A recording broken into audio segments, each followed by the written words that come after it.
Bonjour tout le monde, bienvenue à notre capsule de Monsieur Bourdeau. Aujourd'hui, nous allons apprendre un concept hyper important dans les fonctions réelles, comment on va résoudre des équations avec des valeurs absolues. Vous allez voir, résoudre une équation avec des valeurs absolues, c'est-à-dire isoler x dans une équation valeur absolue, c'est pas aussi simple que ça paraît. Donc, on ne met pas x d'un bord, nombre sur l'autre lorsqu'on l'isole habituellement. Vous allez voir, là, il n'y aura pas juste une descente. Donc, on voit ça ensemble aujourd'hui, comment on résout une équation avec une valeur absolue. OK, abordons ensemble comment on va résoudre une équation valeur absolue en trouvant les zéros de cette belle fonction valeur absolue, c'est-à-dire dont la règle serait f de x égale à 4 valeur absolue de x moins 3 moins 8. Donc, le but, c'est de trouver les abscisses à l'origine, c'est-à-dire les x sur l'arc des x ou bien sûr nos y sont nuls à ces deux x. Pour comprendre tantôt la méthode algébrique, c'est-à-dire on va isoler x par une méthode algébrique, voyons ce qui se produit dans cet exemple plus de compréhension graphiquement. Au départ, clairement h et k, le sommet de ma fonction valeur absolue, est bel et bien 3 moins 8. Juste l'esquisse, sans tracer l'échelle pour autant le v, donc de la valeur absolue, je pointe le h qui vaut 3, moins 8 qui est le K, donc mon sommet se trouve à S, c'est clair, dans le quatrième cadran. Comme mon A est positif, la fonction va monter dans le même sens en Y positive. Donc, j'aurai un V pointant vers le haut. Donc, je trace l'esquisse rapide de ce V dans le plan cartésien de sommet 3 moins 8. On voit très bien dans le graphique qu'il y a deux zéros. Il y a deux endroits où le V va les croiser dans des X. C'est-à-dire, il y a ce premier zéro qui tantôt on va trouver ensemble. Je vais laisser ici pour l'instant une boîte vide. Et le second zéro est clairement ici dans cette deuxième boîte vide. Donc, le but va de trouver ces deux zéros par la méthode tantôt algébrique dans quelques secondes. Mais juste une chose importante, qu'on parte en peur à trouver les zéros suivants. Si vous remarquez bien, c'est clair que le zéro qui est ici présentement, il est bel et bien plus grand que 3. C'est sûr et certain que ce x-là, mais c'est clair qu'il est au-delà de 3. Donc, première chose, je vais juste affirmer ceci pour l'instant. Ce 0, qu'on appelle bien sûr un x, est bel et bien plus grand que 3. C'est évident. Et le 0 qui est à gauche, c'était bien sûr ici dire que ce 0-là est clairement plus petit que 3. Le 3 est en votre h. Donc, par symétrie du v, c'est clair un 0 qui va être plus grand que 3 et un autre 0 qui sera bien sûr ici à sa gauche, plus petit que 3. Tout à l'heure, on va voir que ces deux éléments-là seront appelés des restrictions. Mais avant de partir en peur, je vais juste affirmer ceci. Je vais mettre un petit égal dans ma restriction du x qui était pour être plus grand que 3. Donc, x plus grand ou égal à 3 sera un élément important tantôt qu'on va traiter ensemble. Pour l'instant, je laisse en suspens, on peut dire ici, donc le x plus grand ou égal à 3, car tout à l'heure, je vais vous expliquer d'où il sort le égal à 3. Parce que rien qu'à voir qu'on voit bien que ce 0-là, il n'est pas égal à 3 si h vaut 3. Mais tantôt, on va intervenir qu'on doit absolument inclure le égal dans l'une ou l'autre des deux inéquations, dans les deux restrictions. Donc, pour l'instant, juste ceci. C'est clair que ce 0 est au-delà de 3, au-delà du h, et ce second 0 ici est bel et bien en bas du h, donc dans ce cas-ci, en bas de 3. Voici donc la méthode pour voir comment on va trouver les zéros tantôt par l'algèbre. On les va à l'instant ensemble par la méthode algébrique. OK, allons ensemble. On va trouver les zéros de la fonction suivante par la méthode, bien sûr, algèbre, la méthode algébrique. C'est clair que pour trouver les zéros, ce qu'on appelle les zéros, le but c'est de trouver les x lorsque les y sont nuls à ces deux endroits, à ces deux abscisses. Première étape, par la méthode algébrique, j'aurai transféré y ou f de x qui est pareil par 0. Donc, j'aurai donc 0 égale le reste, 4, valeur absolue de x, moins 3 et moins 8. Évidemment, la première étape par l'instinct, c'est clairement d'isoler votre fonction, c'est-à-dire isoler ici, valeur absolue de x moins 3. Donc, premièrement, on se débarrasse du k en premier lieu, en faisant ici plus 8 de part et d'autre de l'équation. On obtient, c'est clair, 8 égale à le quadruple de la valeur absolue de x moins 3. Rendu ici, c'est clair, on va enlever le paramètre a, le 4, en le disant par lui-même. Ici, donc, en le disant par 4, par la gauche et la droite de l'équation. J'aurai donc ici 2 égale à ma valeur absolue de x moins 3. C'est-tu que ça se corse un petit brin? Donc ici, on atteint une étape cruciale, c'est-à-dire que 2 égale la valeur absolue de x moins 3. Là, je vais poser une question qui tue. C'est le fondement de la résolution par l'algèbre de ici isolé x, ma question qui tue. Dans l'expression totale 2 égale valeur absolue de x moins 3, parmi l'expression 2 et l'expression x moins 3, laquelle de ces deux expressions, le 2 ou le x-3, peut être autant une expression positive que négative? C'est clair que l'expression peut être autant positive que négative. Ce n'est pas l'expression du 2. Donc, ce n'est pas le 2, car le 2 est égal à une valeur absolue. Puis une valeur absolue, par définition, égale tout le temps une quantité positive. Donc, l'expression peut être autant positive que négative. C'est clairement pas le résultat de la valeur absolue, c'est-à-dire ici le 2. Qu'est-ce que peut être autant une expression positive que négative? Et le dedans de votre valeur absolue, donc le x-3. Le x-3, chose importante, peut être autant d'expressions positive que négative. Voici une petite note importante liée à mon explication. Donc, je vous écris ici note, c'est-à-dire si je vous indiquais valeur absolue de quelque chose égale, je m'en fous. Mais le dedans du valeur absolue peut être autant d'expressions positives que négatives. La preuve, mettons, je mets 4 ici. Valeur absolue de 4 donne clairement 4. Tout résultat positif, mais le dedans peut être autant positif que négatif. La preuve, je pourrais même inscrire ici moins 4. Valeur absolue de moins 4 existe, ça donne encore 4. Dehors, toujours positif, mais le dedans peut être autant positif qu'ici négatif. Au pire, l'intérieur, oui, peut être négatif, oui, peut être positif, mais au pire, il pourrait être carrément nul, l'intérieur. Parce que valeur absolue de 0, ça existe, ça ne donne pas rien. Valeur absolue de 0, nécessairement, va donner ici 0. Remarquez bien, il y a comme 3 éléments importants. Le dedans peut être autant positif que négatif que nul. D'où dans ce cas-ci, lorsque vous ferez face à cette résolution d'équation valeur absolue, il y aura toujours deux cas traités. Le cas positif du cas aussi négatif. OK, si on récapitule ensemble, l'intérieur, tout intérieur d'une valeur absolue peut être autant d'expressions positives que négatives ou nulles. Élément important qui va intervenir en plein à l'étape suivante. Donc, j'ai départagé mon problème, mon équation, en deux cas. Le cas positif du cas négatif. Si vous marquez bien, lorsque c'est nul, je n'ai pas encore exploité ce cas-là, ce troisième cas.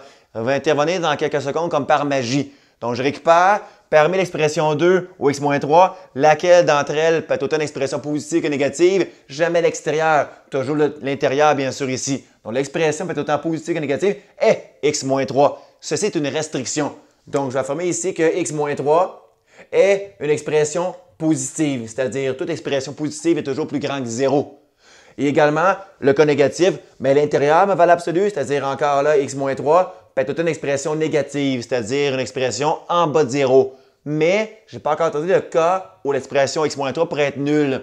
Souvent, en maths, on inclut le 0 dans la partie positive. Donc, partie positive, on va inclure le égal à 0. Donc, je récupère avec vous, l'intérieur peut être positif au pire nul, ou l'intérieur peut être tout court négatif. Comme ça, j'ai traité de mes trois cas, positif, négatif, et le nul, je l'ai inclus dans la partie donc positive. Car x-3, théoriquement, pourrait donner 0, ce qui existe bien sûr ici. Donc, ceci offre deux restrictions. Je n'ai qu'à isoler mes x à l'intérieur de ces deux restrictions. Donc, bien sûr, ici, j'aurai que x sera plus grand ou égal à 3. Magie incroyable, petit parallèle ici incroyable. Et bien sûr, j'isole mon x à cette petite restriction de mon cas négatif. Mais x va s'amasser à être en bas de 3. Et bien sûr, ça fait référence à mon croquis de tantôt où mon 0 à gauche est bel et bien un x plus petit que 3. OK, si vous remarquez bien, je n'ai pas encore trouvé les valeurs ici dans mes boîtes vides de mes deux zéros où est-ce que ma fonction valeur absolue croise l'arc des x. On va les trouver ici à l'instant. La seule chose à date que je connais par rapport à ces deux zéros-là, ces deux x-là, pardon, c'est qu'il y en a un qui sera plus grand ou égal à 3. C'est clair que j'aurai un 0 au-dessus ou égal à 3. Et j'aurai un 0, bien sûr, affirmé comme étant cette restriction, c'est-à-dire en bas de 3, chose assez évidente. Si vous remarquez bien, par la magie du vidéo, j'ai caché l'intérieur de ma valeur absolue. On fait semblant qu'on ne se souvient plus réellement c'est à quoi qui est un intérieur de la valeur absolue. On fait semblant qu'on ne sait plus que c'était x-3 et on s'en fout. Donc, le dedans, valeur absolue, je ne sais pas c'est quelle expression. Mais chose importante, là, je pose une question qui tue de nouveau. Valeur absolue de quel nombre me donne 2? C'est clairement valeur absolue de quel chiffre me donne 2? C'est clairement, premièrement, la valeur absolue de 2 qui me donne 2, chose évidente.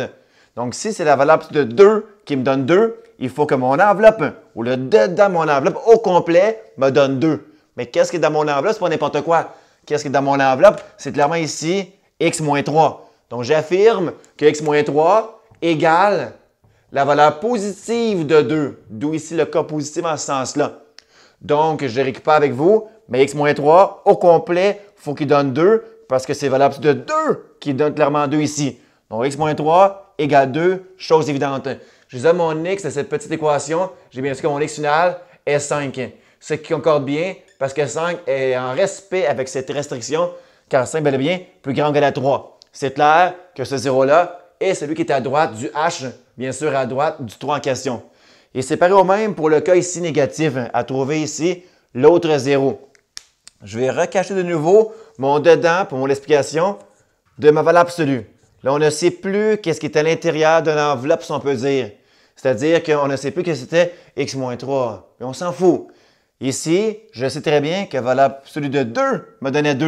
Mais il n'y a pas juste valeur absolue de 2 qui était aussi 2. Il y a aussi valeur absolue de quel nombre, quel chiffre, qui donnait aussi également 2. C'est clair, valeur absolue de moins 2 me donnait aussi 2 en bout de ligne. Donc, mon enveloppe, on est en train d'affirmer que l'intérieur de mon enveloppe au complet peut donner aussi moins 2. Donc, l'intérieur de mon enveloppe n'était pas n'importe quoi. C'était clairement ici x moins 3. Il faut qu'au complet, ceci peut donner également moins 2. Donc, je vais affirmer ceci. Mon enveloppe, mon intérieur, x moins 3, peut donner au gars complet aussi moins 2. Car valeur absolue de moins 2 me donne aussi 2 positifs. C'est le fondement de rendre positif par la valeur absolue un nombre. Donc, j'isole mon x à cette petite équation. En faisant plus 3 de part et d'autre, c'est bon égal. J'aurais bien sûr ici que ce 0, l'autre 0, est clairement 1. Et 1 est bel et bien bon parce que bien sûr, il est en respect avec cette restriction émise au préalable. Il est bel et bien mon 0 qui est 1, mais en bas de 3. Ce qui concorde avec mon graphique, que j'ai bel et bien ici ce 0 qui vaut 1, il est bel et bien à gauche plus petit que 3. Et se marquez bien en terminant, tout concorde bien. Mes deux 0 sont vraiment les bons, autant le 5 que le 1, car les deux, graphiquement, sont symétriques de part et d'autre du h qui est 3. Le 5 est à 2 d'écart du 3, et c'est clair que par symétrie de ma valeur absolue, mais le 1 est aussi à 2 d'écart du 3. Voici la démarche globale, comment vous allez devoir résoudre une équation de valeur absolue en traitant les deux cas. Chose extrêmement importante, car plus souvent qu'autrement, il n'y a pas juste un 0, mais vu que c'est symétrique du h, vous aurez plus souvent qu'autrement 2 0, et c'est le cas ici avec le 1 ainsi que le 5. Voici un dernier petit exemple de compréhension pour vous permettre de comprendre vraiment à quoi servent les restrictions. Souvent, on ne fait pas nos restrictions, on trouve nos zéros, puis on est bien heureux, mais les restrictions plutôt sont vraiment cruciales à bien faire. C'est-à-dire que l'intérieur va valeur absolue peut être autant une expression positive que négative qu'aussi nulle. Souvent, on néglige la partie nulle. L'expression intérieure, valeur absolue, peut être nulle. Valeur absolue de 0 donne 0, ce qui existe vraiment là, que l'intérieur peut être nul aussi. Voici mon exemple en question. Donc, trouver les zéros de la fonction f de x égale la valeur absolue de x moins 3. Ça marquait bien, j'ai aucun cas. C'est-à-dire que mon sommet devrait être en 3 zéros. Je le positionne ici pour comprendre donc, mon explication tantôt que je vais faire par l'algèbre. Mon sommet en 3 zéros. Comme mon A est subtilement 1 devant ma valeur absolue, mon A étant positif, ma courbe, ma fonction, c'est-à-dire en tant que telle, me montre en Y+, partant de ce sommet qui est en 3 zéros ici. Et si vous remarquez bien, je n'ai pas 2 zéros, mais bien qu'un seul zéro, c'est mon H. Le rien qu'en voir qu'on voit bien, comme je dis souvent, que le H est mon 0 qui est 3. Mais on peut trouver aussi, sans le graphique, par la méthode algébrique, ce 0, ce H qui est 3 en fait. Chose très simple, au départ, bien sûr, on va trouver mes x, dans ce cas-ci, mon x quand mon y est bien sûr remplacé par 0. Dans, bien sûr, cette équation, 0 étant égal à valeur absolue de x moins 3. Là, ici, j'ai déjà isolé, première étape, ma valeur absolue, c'est-à-dire j'ai ni k ni a devant. Je traite immédiatement rendu ici le cas positif du cas négatif. Donc, je répète, qu'est-ce qui fait autant d'expressions positive que négative à l'intérieur de mon équation? C'est toujours l'intérieur qui peut autant d'expressions positives que négatives. Et bien sûr, sans l'oublier, aussi nul à l'intérieur. Donc, j'affirme donc ceci, que x moins 3, mon dedans, ma valeur absolue, peut être autant positif que nul. J'ai inclus la partie nulle dans ma partie positive. Autant que l'expression intérieure à ma valeur absolue est aussi l'expression peut-être négative, donc en bas de 0. Je dis à mon x ici, x peut être plus grand ou égal à 3. Et bien sûr, x peut être aussi inférieur à 3 pour la partie négative. Donc là, j'y vais par mes équations, d'abord par le cas positif. C'est clair que x-3 peut donner une expression positive, c'est-à-dire pour quelle valeur absolue de quel nombre ça me donne 0. C'est clairement que ma main, mon x-3, peut donner 0. Fait que x-3 égale 0. Je pourrais écrire ici plus 0 style, mais plus 0, c'est bien sûr l'élément neutre de signe. Le 0, c'est dire plus 0, 0, c'est clair. Donc x égale 3 et donc voici mon 0. Il est bel et bien comme dans mon graphique le témoigné tantôt, mais 3 ici. Et la partie négative, x moins 3 égale moins 0. Évidemment, moins 0 autant que plus 0 donne 0 dans les deux cas. Là ici, le moins étant inutile, bien sûr, j'aurai donc mon x isolé est bel et bien 3. Ça marquait bien, ce 3 par contre n'est pas en accord avec cette restriction, car 3 n'est pas plus petit que 3. Donc celui-ci, genre, mais il n'est pas important. Par contre, la valeur de mon x dans la partie du cas positif, il est bon. C'est-à-dire que ce x est bel et bien plus grand, mais surtout égal à 3, tout concorde hyper bien. D'où l'importance d'inclure la partie nulle.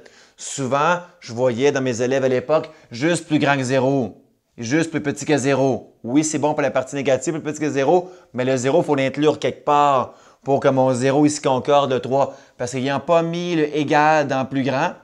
Donc, j'aurais eu juste ici x plus grand que 3. Mais 3, c'est pas plus grand que 3, c'est égal.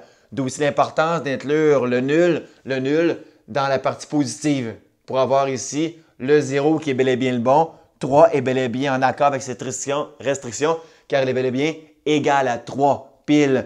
Donc, mon 0 concorde ici avec ce x, il vaut bel et bien 3. Donc, si je reviens avec vous sur l'essentiel des restrictions, incluez dans la partie positive égale à 0. Parce que des fois, je pourrais avoir un seul 0 en ce sens qui est 3 et qui va bien en accord avec mon graphique en conséquence.